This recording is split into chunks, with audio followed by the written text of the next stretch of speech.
क्या सच में दौलत और सफलता खुशी दे सकती है? एक अमीर वकील सब कुछ छोड़कर क्यों बन गया साधु?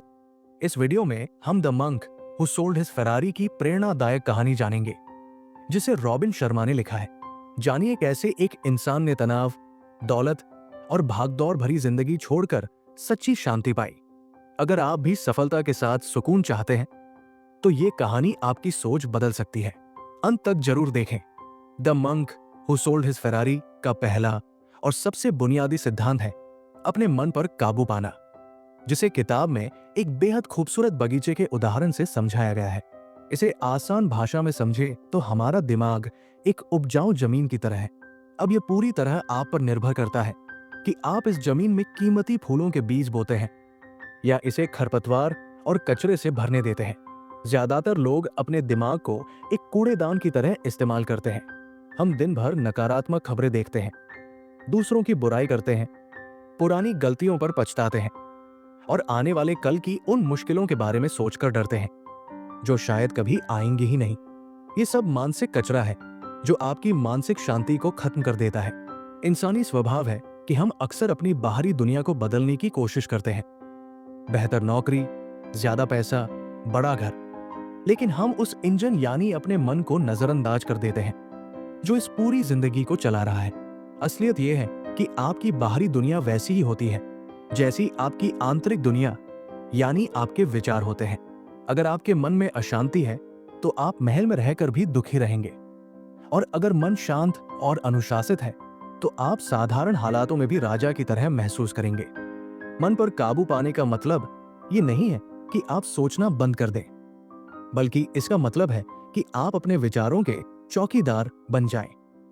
जिस तरह एक माली अपने बगीचे में एक भी फालतू घास या कटीली झाड़ी नहीं उगने देता, ठीक उसी तरह आपको अपने दिमाग में घुसने वाले हर एक विचार पर नजर रखनी होगी। जैसे ही कोई नकारात्मक या डर पैदा करने वाला विचार आपके मन के दरवाजे पर दस्तक दे, उसे वहीं रोक दें और उसकी जगह एक सकारात्मक या प्रेरणादायक विचार को जगह दें। इसे अपोजिट थिंकिंग कहा जाता है। अक्सर हमें लगता है कि हमारे विचार हमारे बस में नहीं है, लेकिन ये एक गलत धारणा है। विचार एक मांसपेशी की तरह होते हैं। आप जितना अभ्यास करेंगे, ये उतने ही मजबूत होंगे। किताब में गुलाब के फूल की एकाग्रता नाम की एक तकनीक बताई गई है। इसमें आपको बस एक असली गुलाब के फूल को शांति से देखना होता है और अपना पूरा ध्यान उसकी पंखुड़ियों, उसकी बनावट और उसकी खुशबू पर केंद्रित करना होता है। शुरुआत में आपका मन भटकेगा, ऑफिस की बातें या घर की चिंताएं बीच में आएंगी, लेकिन आपको बार बार उसे वापस फूल पर लाना है। ये अभ्यास आपके मन को एक जगह टिकना सिखाता है। जब आप अपने मन को प्रशिक्षित कर लेते हैं, तो आपकी ऊर्जा बर्बाद होना बंद हो जाती है। एक आम इंसान की मानसिक ऊर्जा बिखरी हुई होती है, जैसे सूरज की रोशनी हर जगह फैली होती है, लेकिन जब उसी रोशनी को एक मैग्नीफाइंग ग्लास से गुजारा जाता है, तो वो कागज जला सकती है। एकाग्र मन की शक्ति भी वैसी ही होती है। जब आप फालतू की चिंताओं को हटाकर केवल अपने लक्ष्यों और अच्छी बातों पर ध्यान देते हैं, तो आपकी कार्यक्षमता कई गुना बढ़ जाती है। याद रखें कि एक दिन में लगभग 60,000 विचार हमारे दिमाग में आते हैं, और दुख की बात यह है कि उनमें से 90% विचार वही होते हैं जो पिछले दिन आए थे। हम एक ही चक्र में फंसे रहते हैं। इस चक्र को तोड़ने के लिए सजगता जरूरी है। शांति, खुशी और सौभाग्य का रास्ता आपके बैंक अकाउंट से नहीं, बल्कि आपके विचारों की गुणवत्ता से शुरू होता है। अपने मन के बगीचे में केवल प्रेम, दया, साहस और विश्वास के फूल उगाएं। अगर आप अपने मन के मालिक नहीं बनेंगे, तो ये आपका सबसे बुरा गुलाम बना देगा। जीवन की गुणवत्ता इस बात से तय होती है कि आप अपने एकांत में खुद से कैसी बातें करते हैं। इसलिए अपने विचारों को चुनना सीखें, जैसे आप अपने कपड़े या अपना खाना चुनते हैं। दूसरा सिद्धांत अपने उद्देश्य का पीछा करना है, जिसे किताब में एक ऊंचे और चमकते हुए प्रकाश स्तंभ, लाइट हाउस के जरिए समझाया गया है। कल्पना कीजिए कि आप एक घने कोहरे वाले समुद्र में अपनी नाव चला रहे हैं, जहां दूर दूर तक कुछ नजर नहीं आ रहा।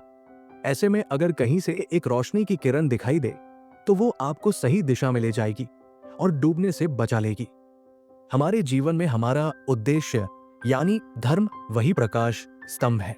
लेखक कहते हैं कि दुनिया में सबसे दुखी वो इंसान नहीं है जिसके पास पैसा नहीं है, बल्कि वह है जिसके पास सुबह बिस्तर से उठने की कोई ठोस वजह नहीं है। हम में से ज्यादातर लोग बस इसलिए जी रहे हैं क्योंकि हम पैदा हो गए हैं। हम हर दिन वही रूटीन फॉलो करते हैं, वही काम करते हैं और शाम को थककर सो जाते हैं, बिना ये सोचे कि क्या ये सब हमें कहीं ले जा रहा है। इंसानी स्वभाव में स्पष्टता की बहुत कमी होती है। हम अक्सर दूसरों को देखकर अपने सपने बदलते रहते हैं। जब आपके पास एक निश्चित लक्ष्य होता है तो आपका मन फालतू की बातों में भटकना बंद कर देता है। उद्देश्य का मतलब केवल बहुत बड़ा पद पाना या करोड़ों कमाना नहीं है, बल्कि ये वो काम है जिसे करते समय आपको खुशी मिले और जिससे दूसरों का भी भला हो। जब आप अपने जीवन का मिशन तय कर लेते हैं तो आपके अंदर एक असीम ऊर्जा का संचार होता है। आपकी नींद कम हो जाती है क्योंकि आप जागने के लिए उत्साहित रहते हैं। आपकी थकान कम हो जाती है क्योंकि आप अपने काम से प्यार करने लगते हैं। किताब में इसे लागू करने के लिए 5 चरणों वाली विधि का जिक्र है। सबसे पहले आपको अपने लक्ष्य की एक स्पष्ट मानसिक तस्वीर बनानी होगी। अगर आप फिट होना चाहते हैं तो खुद को फिट महसूस करें। दूसरा, खुद पर थोड़ा दबाव डालें, जैसे कि अपने लक्ष्य के बारे में दूसरों को बता दें ताकि आप उसे पूरा करने के लिए मजबूर रहें। तीसरा, कभी भी बिना समय सीमा के लक्ष्य न बनाएं, एक तारीख तय करें। चौथा, जादुई 21 दिन का नियम अपनाएं, यानी किसी भी नई आदत को कम से कम 21 दिन तक लगातार करें ताकि वो आपके स्वभाव का हिस्सा बन जाए। और पांचवा, पूरी प्रक्रिया का आनंद लें, क्योंकि मंजिल से ज्यादा सफर मायने रखता है। असल में उद्देश्य विहीन जीवन एक ऐसी चिट्ठी की तरह है जिस पर कोई पता नहीं लिखा है, वो कभी कहीं नहीं पहुंचेगी। जब आप अपने जीवन के क्यों को समझ लेते हैं तो कैसे अपने आप आसान हो जाता है। आपकी एकाग्रता और आपकी खुशी इस बात पर टिकी है कि आप अपने समय का निवेश अपनी प्राथमिकताओं में कर रहे हैं या नहीं। लक्ष्य केवल दिमाग में नहीं बल्कि कागज पर होने चाहिए। जो चीजें लिखी जाती हैं उनके पूरा होने की संभावना कई गुना बढ़ जाती है। ये सिद्धांत हमें सिखाता है कि हम यहाँ केवल समय काटने नहीं बल्कि अपनी प्रतिभा से इस दुनिया में कुछ जोड़ने आए हैं। तीसरा सिद्धांत काइजेन के अभ्यास पर आधारित है, जिसे किताब में एक विशाल और शक्तिशाली सुमो पहलवान के प्रतीक से समझाया गया है। जापानी शब्द काइजेन का सीधा सा मतलब है निरंतर और कभी न खत्म होने वाला सुधार। हम अक्सर अपनी जिंदगी में रातों रात बड़े बदलाव लाने की कोशिश करते हैं और जब ऐसा नहीं होता तो हार मान लेते हैं। लेकिन यह सिद्धांत कहता है कि सफलता बड़े धमाकों में नहीं बल्कि हर रोज किए गए छोटे छोटे सुधारों में छिपी है। अगर आप खुद को हर दिन सिर्फ 1% भी बेहतर बनाते हैं तो साल के अंत तक आप पूरी तरह से एक नए और बेहतर इंसान बन चुके होंगे। ये आत्मानुशासन और खुद पर जीत हासिल करने की कला है। इंसानी स्वभाव में सबसे बड़ी बाधा है कंफर्ट जोन, यानी आराम का दायरा। हम पुरानी आदतों और पुराने धर्रे पर चलना पसंद करते हैं क्योंकि वहां कोई खतरा नहीं दिखता। लेकिन सच्चाई यह है कि विकास केवल तभी होता है जब आप अपनी सीमाओं के बाहर कदम रखते हैं।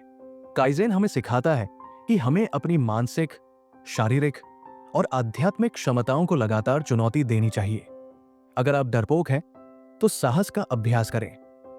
अगर आप आलसी हैं तो अनुशासन का अभ्यास करें। ये सुमो पहलवान की तरह अपनी शक्ति को पहचानना और उसे सही दिशा में मोड़ना है। जब आप खुद पर नियंत्रण पा लेते हैं तो दुनिया की कोई भी ताकत आपको नियंत्रित नहीं कर सकती। इस सिद्धांत को जीवन में उतारने के लिए स्वयं की निपुणता के 10 अनुष्ठान बताए गए हैं। इनमें सबसे महत्वपूर्ण है एकांत का अनुष्ठान, यानी हर दिन कम से कम 15 से 20 मिनट बिल्कुल अकेले और शांत बैठें। दूसरा है शारीरिकता का अनुष्ठान, जिसका मतलब है कि शरीर को मंदिर समझें और उसे पसीने व कसरत से सक्रिय रखें। तीसरा है जीवंत पोषण, यानी वैसा भोजन करें जो आपको ऊर्जा दे, न कि सुस्ती। चौथा है प्रचुर ज्ञान का अनुष्ठान, जिसका अर्थ है हर दिन कुछ ऐसा पढ़े जो आपकी सोच को बड़ा करे। पांचवा है स्वयं के प्रतिबिंब का अनुष्ठान, यानी दिन के अंत में खुद से पूछे कि आज आपने क्या अच्छा किया और कहाँ सुधार की गुंजाइश है। असल में काइजेन का मतलब है अपनी आत्मा की गहराई में उतरना और उन डरों का सामना करना जो आपको आगे बढ़ने से रोक रहे हैं। जब आप अपनी कमजोरियों पर काम करना शुरू करते हैं तो आपका आत्मविश्वास बढ़ता है। ये सिद्धांत हमें याद दिलाता है कि सबसे बड़ा निवेश वह है जो आप खुद पर करते हैं। अगर आप अपने दिमाग को तेज करते हैं, अपने शरीर को स्वस्थ रखते हैं और अपने चरित्र को मजबूत बनाते हैं, तो बाहरी सफलता आपके पीछे खिंची चली आएगी। काइज़ेन एक मंजिल नहीं है, बल्कि जीने का एक तरीका है। ये हर सुबह इस संकल्प के साथ उठना है कि आज का दिन कल से थोड़ा बेहतर होगा। जब आप अपनी आंतरिक दुनिया के मालिक बन जाते हैं, तो आपकी बाहरी दुनिया अपने आप शानदार होने लगती है। चौथा सिद्धांत अनुशासन के पालन पर आधारित है, जिसे किताब में एक गुलाबी तार की लंगोट के प्रतीक से समझाया गया है। ये प्रतीक बहुत गहरा है, क्योंकि एक बारीक तार को हाथ से तोड़ना बहुत आसान होता है, लेकिन जब हजारों बारीक तारों को एक साथ बुन दिया जाता है, तो वे लोहे की जंजीर से भी ज्यादा मजबूत हो जाते हैं और उन्हें तोड़ना नामुमकिन होता है। हमारा अनुशासन भी ठीक इसी तरह काम करता है। अनुशासन का मतलब खुद को सजा देना नहीं है, बल्कि ये खुद से किया गया एक वादा है जिसे आप हर हाल में निभाते हैं। ये एक ऐसी शक्ति है जो आपके विचारों को कार्यों में और कार्यों को नतीजों में बदल देती है। बिना अनुशासन के सबसे शानदार लक्ष्य भी सिर्फ कोरे सपने बनकर रह जाते हैं। इंसानी स्वभाव की एक बड़ी कमजोरी है कि हम हमेशा उस रास्ते पर चलना चाहते हैं जो आसान हो और जिसमें तुरंत मजा मिले। हम सुबह जल्दी उठने के बजाय देर तक सोना चुनते हैं, मेहनत करने के बजाय आलस को चुनते हैं। अनुशासन हमें सिखाता है कि हम अपने मन के गुलाम न बने, बल्कि उसके मालिक बने। किताब में जूलियन मेंटल कहते हैं कि अनुशासन की कमी असल में आत्मविश्वास की कमी की जड़ है। जब आप खुद से वादा करते हैं कि आप कसरत करेंगे या कोई किताब पढ़ेंगे और फिर आप उसे नहीं करते, तो आपके अवचेतन मन को यह संदेश जाता है कि आप भरोसेमंद नहीं हैं। इससे आपका आत्मसम्मान गिरने लगता है। लेकिन जब आप छोटे छोटे अनुशासित कदम उठाते हैं, तो आपका अपने ऊपर यकीन बढ़ने लगता है और यही यकीन आपको बड़ी सफलताएं दिलाता है। अनुशासन विकसित करने का सबसे बेहतरीन तरीका है मौन का व्रत या छोटे छोटे त्याग करना। जैसे अगर आपको बहुत बोलने की आदत है, तो दिन में 1 घंटा चुप रहने का अभ्यास करें।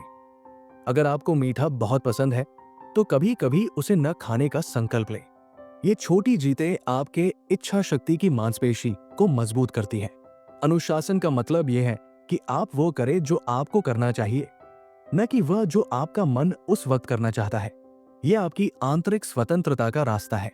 जिस व्यक्ति का खुद पर काबू नहीं है, वो कभी आजाद नहीं हो सकता, क्योंकि वो हमेशा अपनी इच्छाओं और बाहरी परिस्थितियों का गुलाम बना रहेगा। अनुशासन की शक्ति का एक और पहलू है एकाग्रता।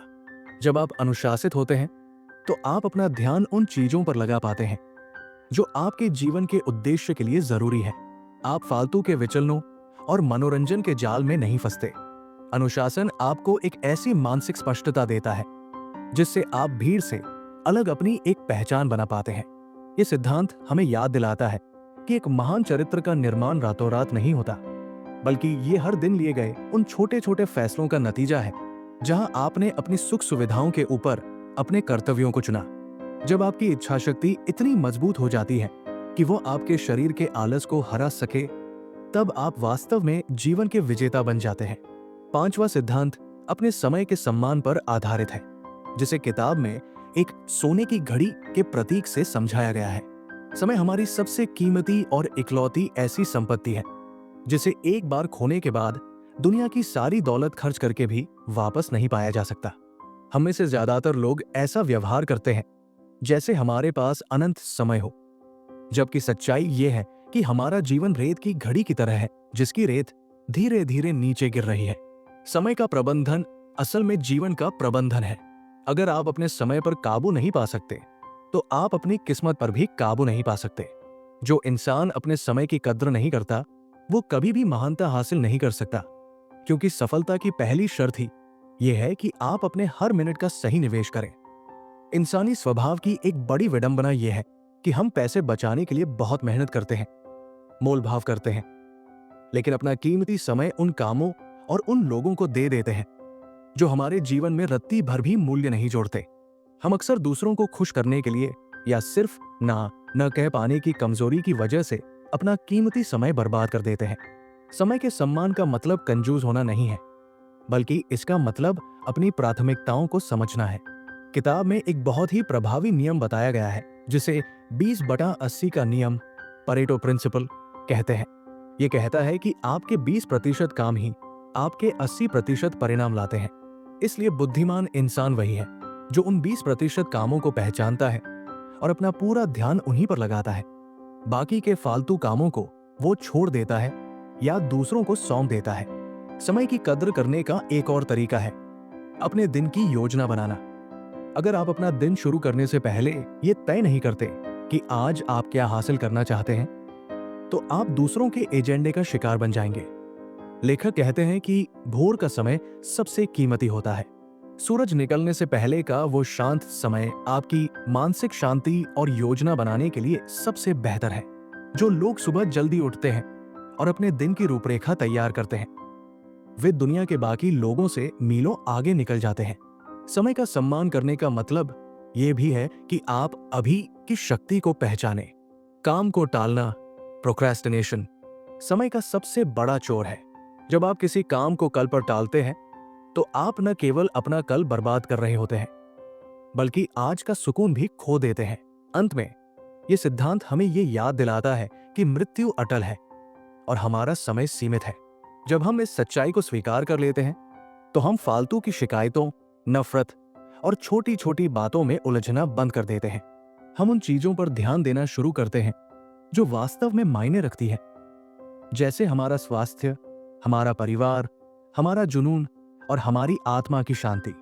समय के प्रति जागरूक होने का मतलब है हर पल को पूरी तरह जीना। अगर आप अपनी घड़ी की सुइयों का सम्मान करेंगे तो आपकी जिंदगी खुद ब खुद एक कीमती आभूषण बन जाएगी। अपनी जिंदगी के म्यूजियम में केवल वही यादें और काम रखें जो गौरवशाली हों, क्योंकि बीता हुआ समय दोबारा कभी लौटकर नहीं आएगा। छठा सिद्धांत दूसरों की निस्वार्थ सेवा पर आधारित है, जिसे किताब में ताजे गुलाब के फूलों के प्रतीक से समझाया गया है। यह सिद्धांत एक बहुत पुरानी और गहरी चीनी कहावत पर टिका है। जो हाथ दूसरों को गुलाब के फूल भेंट करते हैं, उन हाथों में हमेशा थोड़ी खुशबू बाकी रह जाती है। इसका सीधा सा मतलब यह है कि जब आप दूसरों के जीवन को बेहतर बनाने का प्रयास करते हैं तो आपका अपना जीवन खुद ब खुद संवरने लगता है। जीवन का असली उद्देश्य केवल खुद की तरक्की या संपत्ति जमा करना नहीं है, बल्कि दूसरों की सेवा करना और इस दुनिया में कुछ सकारात्मक योगदान देना है। इंसानी स्वभाव अक्सर स्वार्थ की ओर झुकता है, जहां हम हमेशा ये सोचते हैं कि इसमें मेरा क्या फायदा है। लेकिन यह सिद्धांत हमें सिखाता है कि सच्ची खुशी और संतुष्टि पाने में नहीं, बल्कि देने में छिपी है। सेवा का मतलब ये नहीं है कि आपके पास बहुत पैसा हो तभी आप दान करें। सेवा का मतलब एक छोटी सी मुस्कान, किसी दुखी इंसान की बात को ध्यान से सुनना या किसी की बिना किसी उम्मीद के मदद करना भी हो सकता है। जब आप अपने से बाहर निकलकर दूसरों के बारे में सोचना शुरू करते हैं तो आपकी अपनी छोटी छोटी चिंताएं और मानसिक तनाव धीरे धीरे गायब होने लगते हैं। ऐसा इसलिए होता है क्योंकि आपका ध्यान अपनी समस्याओं से हटकर दुनिया की भलाई पर केंद्रित हो जाता है। सेवा की शक्ति आपके अहंकार को कम करती है। जब आप दूसरों की मदद करते हैं तो आप ब्रह्मांड की सकारात्मक ऊर्जा से जुड़ जाते हैं। लेखक कहते हैं कि हर सुबह उठकर खुद से ये सवाल पूछें, आज मैं किस तरह दूसरों के काम आ सकता हूं? ये छोटा सा सवाल आपके पूरे दिन के नजरिए को बदल सकता है। जो लोग केवल अपने लिए जीते हैं वे अक्सर अकेलापन और खालीपन महसूस करते हैं, लेकिन जो लोग दूसरों के लिए जीते हैं उनका जीवन अर्थपूर्ण और प्रेरणादायक बन जाता है। सेवा आपके चरित्र को निखारती है और आपको एक संवेदनशील इंसान बनाती है। असल में यह सिद्धांत एक प्राकृतिक नियम की तरह काम करता है। आप जो देते हैं वही आपके पास कई गुना होकर वापस लौटता है। अगर आप दुनिया में दयालुता और प्रेम बांटेंगे तो आपको वही वापस मिलेगा। दूसरों की सेवा करना आपके मन के बगीचे को महकाने जैसा है। जब आप किसी के चेहरे पर मुस्कान लाते हैं तो वो खुशी आपके दिल को सुकून देती है। जीवन के अंत में ये मायने नहीं रखेगा कि आपके पास कितनी गाड़ियां थी या आपका बैंक बैलेंस क्या था, बल्कि ये मायने रखेगा कि आपने कितने लोगों के जीवन को छुआ और कितने दिलों में अपनी जगह बनाई। निस्वार्थ भाव से की गई सेवा ही इंसान को महान बनाती है और उसे अमर कर देती है। सातवां और अंतिम सिद्धांत वर्तमान में जीने पर आधारित है, जिसे किताब में हीरों के रास्ते के प्रतीक से समझाया गया है। कल्पना कीजिए कि आप एक ऐसे रास्ते पर चल रहे हैं जो कीमती हीरों से भरा पड़ा है, लेकिन आप अपनी नजरें जमीन पर टिकाने के बजाय या तो पीछे मुड़कर बीते हुए रास्ते को देख रहे हैं या फिर बहुत दूर क्षितिज पर नजर गड़ाए हुए हैं। नतीजा ये होता है कि आप उन हीरों को देख ही नहीं पाते और उन पर पैर रखते हुए आगे निकल जाते हैं। ये हीरे और कुछ नहीं, बल्कि आपके जीवन के वे छोटे छोटे पल हैं जिन्हें हम अक्सर भविष्य की चिंता या अतीत के पछतावे में खो देते हैं। जीवन कोई मंजिल नहीं है जहां पहुंचकर आपको खुशी मिलेगी, बल्कि जीवन तो वो सफर है जो आप अभी तय कर रहे हैं। इंसानी स्वभाव की सबसे बड़ी त्रासदी यह है कि हम हमेशा कल के लिए जीते हैं। हम सोचते हैं कि जब हमारी नौकरी लग जाएगी, जब हम अमीर बन जाएंगे या जब बच्चे बड़े हो जाएंगे तब हम खुश होंगे। इस जब तक के चक्कर में हमारा अभी हाथ से रेत की तरह फिसलता रहता है। लेखक कहते हैं कि खुशी कोई ऐसी चीज नहीं है जिसे भविष्य के लिए बचाकर रखा जा सके। ये तो हर पल को पूरी गहराई से अनुभव करने का नाम है। वर्तमान में जीने का मतलब ये नहीं है कि आप भविष्य की योजना न बनाएं, बल्कि इसका मतलब ये है कि आप उस योजना के बोझ तले अपने आज को न दबाएं। अगर आप आज खुश नहीं रह सकते, तो इस बात की कोई गारंटी नहीं है कि आप कल खुश रह पाएंगे। वर्तमान में जीने का एक और गहरा पहलू है अपनों के साथ बिताया गया समय। हम अक्सर सफलता की दौड़ में इतने अंधे हो जाते हैं कि अपने परिवार, बच्चों और दोस्तों की छोटी छोटी खुशियों को नजरअंदाज कर देते हैं। हम उनके साथ होते तो हैं, लेकिन हमारा दिमाग ऑफिस की फाइलों या कल की मीटिंग्स में अटका होता है। ये सिद्धांत हमें याद दिलाता है कि आपके पास जो सबसे कीमती तोहफा है वो है अभी का समय।